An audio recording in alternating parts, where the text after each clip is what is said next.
ඔහුට සැලසෙන පුණ්‍ය විපාකයේද හිතාගත නොහැකීමය.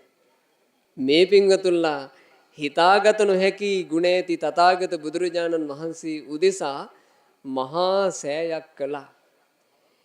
මේකේ පුණ්‍ය විපාකේ අපි කොහොමනම් හිතා ගන්නටද?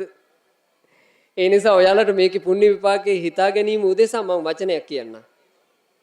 මේ පින්වතුන් කරපු මේ පින මහත් ඵලයි මහානිසංසයි. මොකද්ද පින්වතුනි මහත් ඵලය? මේ පින ඒකාන්ත කොට මේ පින්වතුන්ලාට අරහත් ඵලය නම් වූ මහත් ඵලය උපදවනවාමයි. මොකද්ද පින්වතුනි මහානිසංසය? මේ පින්වතුන්ලා හට සසර දුකින් නිදහස් වී අමා මහ නිවන සාක්ෂාත් කරන්නට මේ පින ආනිසංසයක් වෙනවාමයි. ඒ මහත් ඵලය, ඒ මහානිසංසය ඔයාලගේ ජීවිතේට තියෙනවා. බලන්න සෑයක් ඉදිකිරීමේ පින බණ පොතේ වර්ණනා කරන හැටි දස බලධාරී බුදුවරයන් වහන්සේලා උදෙසා උන්වහන්සේලාගේ ධාතු තැන්පත් කොට කරන ලද මැටි ස්තූපයන්ට නමුත් පූජා සත්කාර කළ මිනිස්සු දෙව්ලොව ඉපදී සතුටු වෙති. මැටියෙන් දැන් මේ පින්වතුන්ලා চিරාත් කාලයක් පවතින විදිහට මේ සෑය ඉදි කළේ. සෑරජාන් වහන්සේලා ඉදි කරනවා කියනවා తాවකාලිකව මැටියෙන්.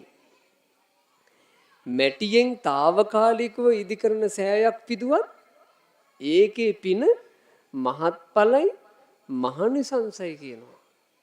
ඉරිපැහැයෙන් බබලන අහස් ගැබට නැගුණු සෑයක් ඉදි කරවීම ඔයාලා හරියට මතු අනාගතයේ දෙව් මිනිසුන්ට පින් පුරා ගැනීම උදෙසා පින් තොටුපළක් විවෘත කළා වගේ දෙයක් කළේ. මේ සෑරජානන් වහන්සේ අභියස කී දෙනෙක් සාදු සාදු කියලා වන්දනා කරලා පින් පුරා ගනීද? මේ සෑරජාන් වහන්සේගේ අභියස කී දෙනෙක් සුවඳ මල් පූජා කරලා පින් කර ගනීද? මේ සෑරජාන් වහන්සේගේ අභියස කී දෙනෙකුගේ හදවත් තුළ උහුල ගන්න බැරි වේදනා නිවෙයිද? දුකක් වේදනාවක් ආවම මිනිස්සෙක් දුවගෙන ඒ සෑය ළඟට අනේ මගේ මේ දුක මං මහ සෑයටවත් කියනවා. මේ මහා සෑරජාන් වහන්සේගේ අභියස කී දෙනෙක් තමන්ගේ දිවි ගමනට ආශිර්වාද ගනීද?